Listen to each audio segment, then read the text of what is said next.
We're officially in the robot arms race, and by the end of this video, you'll see why 2025 is going to be the year that robots start thinking for themselves. Investors have dumped $6 billion into robotics in the first 7 months of 2025. But here's the twist. It's not just AI hype driving the valuation. This tells us something huge. The tech is finally starting to work, and which means there's going to be huge returns in this sector. And speaking of breakthroughs, Field AI just raised $405 million to build what they're calling a universal robot brain. And the problem they're trying to solve is reducing hallucinations in robots. When ChatGPT gives you a funny response, you can just change the prompt.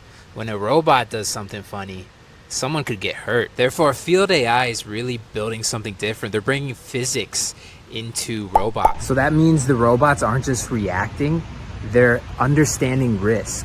The founder, Ali Agha, is looking forward to putting this in autonomous cars, humanoids, and robots. He's bringing his experience from NASA and MIT previously to really make this happen. And it's about time, because I don't know about you, but robots are starting to move into my home. Norwegian startup 1X is literally looking to put 1,000 humanoids in homes by the end of 2025. But, and this is important, most of these humanoids aren't really fully autonomous yet, and most of them are running on teleoperator programs. So that means most of the demos you're seeing are really robots being remotely controlled while their AI learns. Therefore, companies like 1X are just in their bootstrapping phase. They want to get humanoids in your home, not because they're ready, but because they need to be able to be there to learn.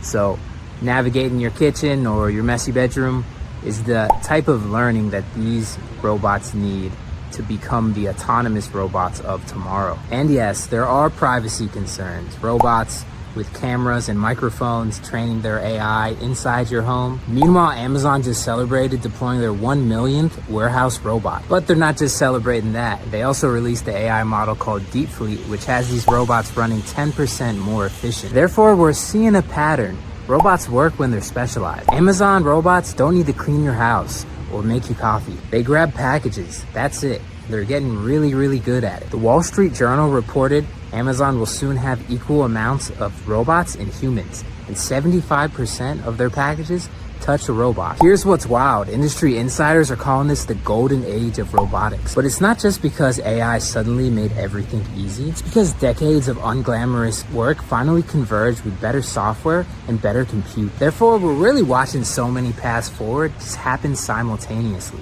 You've got the universal brain, the specialized robots, and the in-home robots all pushing different boundaries. Now let me be real with you. When the 1X humanoid robot was demoed at a conference, it literally collapsed in the founder's arm.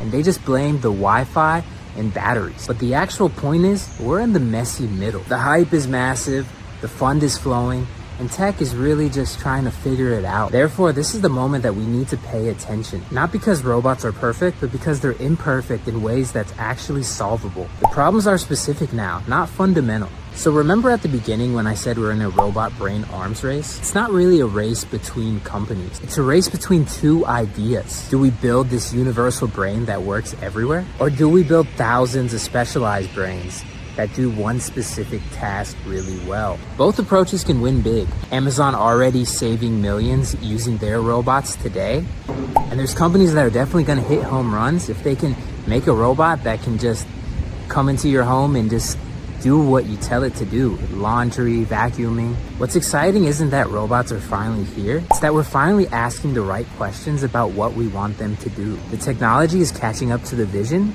but the vision is getting more realistic. Because here's what nobody talks about. The real innovation isn't making robots that can do everything. It's making robots that know what they don't know, that understand their limitations, that can learn without putting people at risk. Field AI's physics-based approach, that's not just clever engineering. That's robots developing something that's close to intuition. Amazon's DeepFleet AI controlling 1 million robots, that's emergence happening in real time. The question isn't whether robots are coming, they're here. The question is, are we ready to collaborate with machines that know when they need help? That's the real race, and it's just getting started. If this has you thinking about what's next, drop a comment. Are you team robot or team I'll wait? Subscribe. I'll see you in the next alert.